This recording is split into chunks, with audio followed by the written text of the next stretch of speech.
Touch screen classes में आपका स्वागत है। आज मैं आपको मुंगेर यूनिवर्सिटी और तिलका मांझी यूनिवर्सिटी ये इसका जो है पार्ट 2 का पेपर थर्ड का ऑब्जेक्टिव का सॉल्यूशन यहाँ पे लेके आया हूँ। ऑब्जेक्टिव किस तरह से पूछा जाएगा, क्योंकि इस बार जो 2022 में आपका ऑब्जेक्टिव पैटर्न कर दिया है। तो ऑब्जेक्टिव पैटर्न के लिए हम इससे पहले 3 वीडियो अपलोड कर चुके थे, ये चौथा वीडियो है जिसमें मैं आपको बताऊँगा कि सीरीज के बारे में रिलेटेड ऑब्जेक्टिव कैसे पूछ सकता है, क्या पूछ सकता है।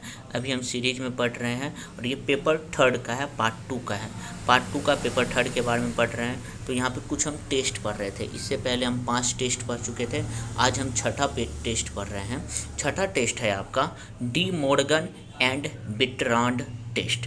यहाँ पे De Morgan and Bertrand test क्या कहता है आपका, let sigma u n be a infinite series. अगर आपके पास सिग्मा यू एन है जो कि इन्फिनाइट सीरीज है कोई पॉजिटिव टर्म में, then limit n tends to infinity n into u n बटे u n plus one minus one into log n is equal to, अगर एल होता है और then sigma u n is convergent तब होगा जब L का मान 1 से बड़ा होगा, और डाइवर्जेंट कब होगा जब एल का मान 1 से छोटा होगा। एल का मान 1 से बड़ा होने का मतलब अगर एल मान लो यहाँ पे 2 हो जाता है, इसको सॉल्व करने पर अगर आपका 2 हो जाता है, 1 से बड़ा हो गया, तो हम इसको क्या बोल देंगे, कन्वर्जेंट बोल देंगे। अगर वही एल का मान यहाँ पे 2 की जगह पे 0 हो गया तो 1 से छोटा हो गया, तो ये क्या हो जाएगा आपका, डाइवर्जेंट हो जाता है।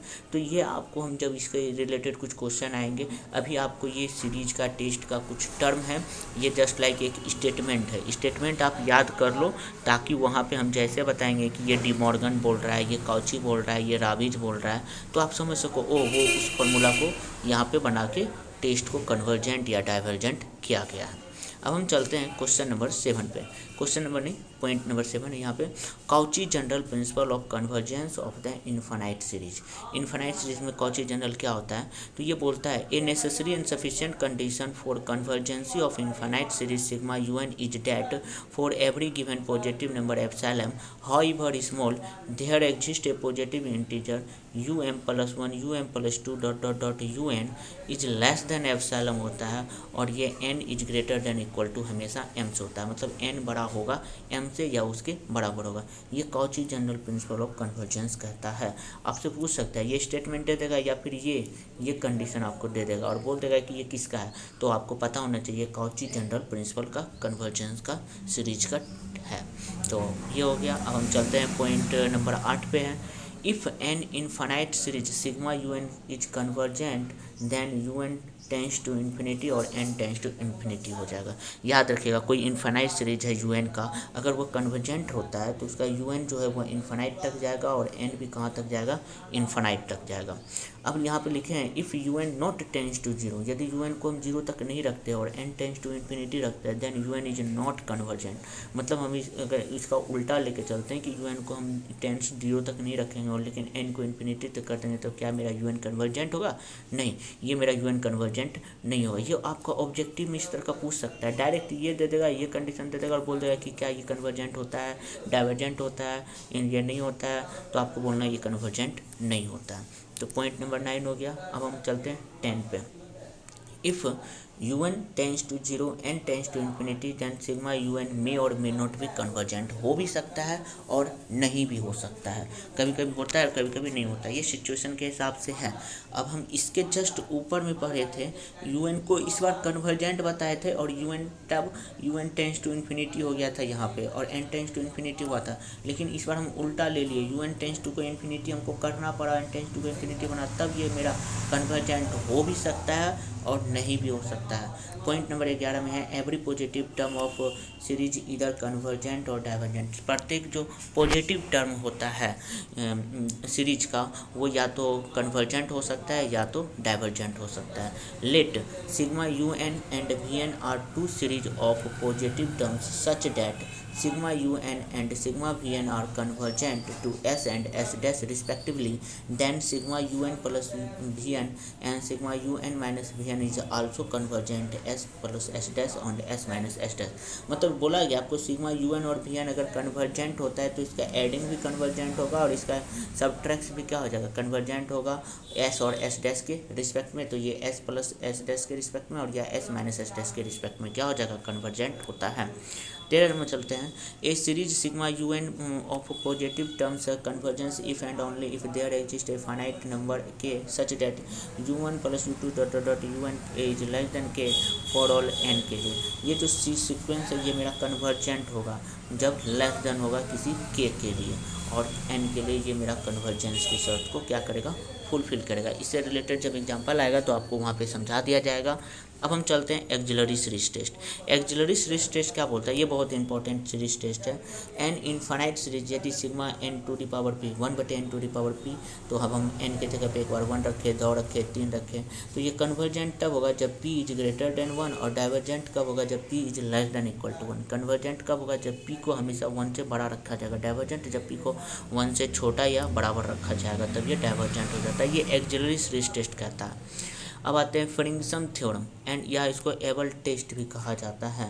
तो sigma u n be a convergent series of positive monotonically decreasing then n u n tends to zero as n tends to infinity. आपको बोला गया कि अगर सिग्मा यू एन कोई कन्वर्जेंट सीरीज और वो पॉजिटिव मोनोटोनिकली डिक्रीजिंग होता है तो n u n tends to zero जाएगा और एच टेंस टू इन्फिनिटी चला जाएगा। ये फ्रिंगसन थ्योरम या एबल टेस्ट को रखता है। और इसी का एक पॉइंट यहाँ पे हम लिखे हुए हैं, sigma u n is series with positive decreasing such that n u n tends to zero as n tends to infinity then u n is may और may not be convergent.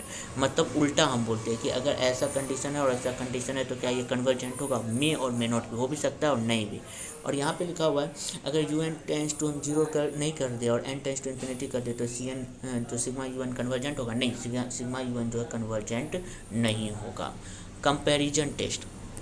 Let un and vn are two series of positive terms and let the terms sigma un be such that u is less than equal to un is less than k v, and for n is greater than m or m belongs to n, k is a fixed positive number, then if sigma un is convergent or un is also convergent। अगर sigma vn un नहीं है यहाँ पे vn है, अगर sigma vn convergent हो जाएगा तो un भी कन्वर्जेंट होगा। किस कंडीशन पे, जब इस कंडीशन को वो फॉलो करते।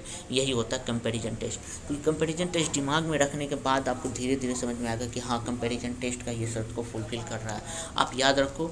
और वैसे तो हम ऑब्जेक्टिव है तो बहुत सारा चीज़ को ऐसे ही बहुत जल्दी क्लियर करवा देंगे। अब चलते हैं यहाँ पे लेट, इसी को वैस कंपैरिजन टेस्ट को यहाँ पे बढ़ा करके लिखा जाता है। सिग्मा यू एन और v n be the series positive terms रहेगा in term the u n such that u n is greater than 1, के for l n fix positive रहता है तो ये डाइवर्जेंट होगा, तो वी एन भी आल्सो डाइवर्जेंट हो जाएगा। डाइवर्जेंट के लिए ये रखा गया है कि जब u n is greater than k हो जाएगा और n is greater than m हो जाएगा तो ये पॉजिटिव नंबर के लिए वी एन अगर डाइवर्जेंट हो जाता है तो u n is also divergent. इसके पहले हम वी एन को कन्वर्जेंट किए थे तो यू एन भी कन्वर्जेंट हो चुका था, और यहाँ पे हम वी एन को डाइवर्जेंट किए तो यू एन वी एन भी डाइवर्जेंट हो गया। तो कब हो गया, यहाँ पे यू एन देखो ग्रेटर देन के है और यहाँ पे यू एन लेस देन के है, तो दोनों में बहुत ज़्यादा इंपॉर्टेंट होते हैं। यहाँ पे यू एन लेस देन है और यहाँ पे यू एन जो है ये देखो यहाँ पे यू एन ग्रेटर देन है, तो इसलिए आप ध्यान में देना। सीरीज है sigma 1/n² is convergent by auxiliary. ये आपका क्वेश्चन है, ये बहुत इंपॉर्टेंट क्वेश्चन में से एक है, ये आपका बहुत इंपॉर्टेंट है कि अगर सिग्मा जो है 1/n² के रहेगा तो वो कन्वर्जेंट होगा। कैसे, एक्सिलरी सीरीज टेस्ट से। एक्सिलरी सीरीज टेस्ट क्या बोलता है कि हम कन्वर्जेंट रखेंगे, कब कन्वर्जेंट जब रखेंगे जब p is less than 1, p is greater than 1 होता है और p is less than equal to 1 हो जाएगा तो डाइवर्जेंट। चूँकि यहाँ पे p जो है 2 है, p इज इक्वल टू 2 है, यहाँ पे जो p के जगह पे हम क्या रखें 2 रखें। क्वेश्चन में देखा p के जगह पे क्या है 2 है, 2 मतलब 1 से बड़ा है, 1 से बड़ा होने का मतलब कन्वर्जेंट है। तो एक्सिलरी सीरीज टेस्ट आपको याद रहता है तो आप आसानी से बना लेते हैं। अभी हम ऊपर में बताए थे थोड़ा में।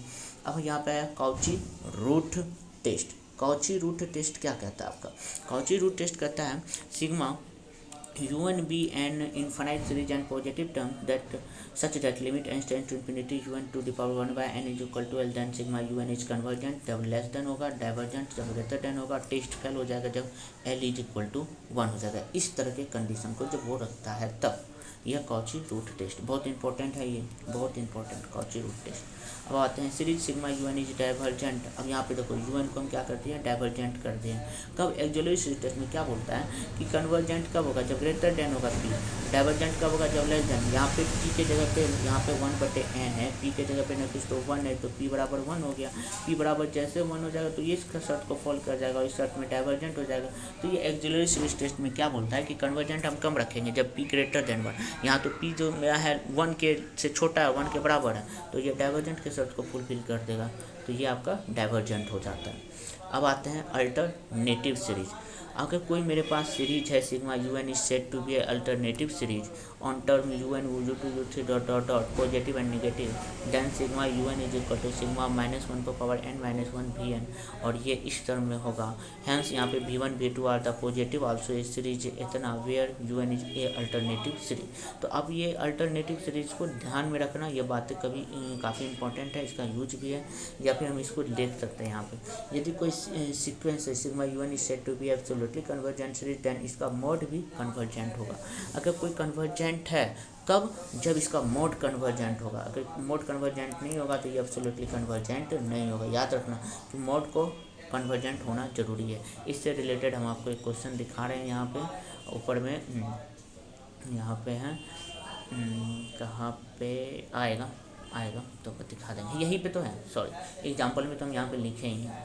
यहाँ पे देखो, यहाँ पे ये है और हम इसका इतना लिख दिया मोड किए, मोड क्या हो जाएगा आपका डाइवर्जेंट हो गया। मोड जैसे डाइवर्जेंट हो गया तो ये भी आपका क्या हो जाएगा absolutely convergent, not absolutely convergent, क्योंकि ये डाइवर्जेंट हो गया है ना, तो एब्सोल्युटली कन्वर्जेंट कैसे हो सकता है, ये क्या हो जाएगा एब्सोल्युटली डाइवर्जेंट हो जाएगा। तो बस उसी शर्त को फुलफिल किया। अब लिखे हैं an infinite series sigma u n with positive to negative terms is set to be a conditionally convergent series sigma u n is convergent but absolutely convergent. ये याद रखना, बट नॉट एब्सोल्युटली कन्वर्जेंट, ये इस शर्त को fulfil करता है। Okay, अब यहाँ पे है एग्जाम्पल है कोई मेरे पास, यदि -1 पर पावर -1 यू एन और यू एन बराबर 1/n कन्वर्जेंट होगा और लेकिन नॉन एब्सोल्युटली कन्वर्जेंट होगा, क्योंकि sigma u n is conditionally convergent हो जाएगा। बोला गया कि अगर कोई सीरीज है वो कन्वर्जेंट हो लेकिन एब्सोल्युटली कन्वर्जेंट नहीं होता है तो वो कंडीशनली कन्वर्जेंट होता है। कंडीशनली कन्वर्जेंट हमको अभी यहीं पे देखने को मिला। कंडीशनली कन्वर्जेंट क्या बोलता है, if sigma u n is convergent हो जाए but is not absolutely convergent, then ये कंडीशनली कन्वर्जेंट हो जाएगा।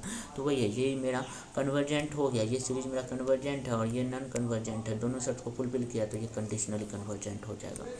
If a series sigma u n is absolutely convergent then sigma u n is convergent. याद रखना कि अगर कोई सिग्मा जो सीरीज है सिग्मा यू एन अगर वो एब्सोल्युटली कन्वर्जेंट हो जाता है तो sigma u n is convergent होगा, लेकिन every absolutely convergent series convergent but not conversely. जरूरी नहीं है कि ये कन्वर्जेंटली हो, कन्वर्जेंट हो सकता है लेकिन कन्वर्जेंटली नहीं हो सकता।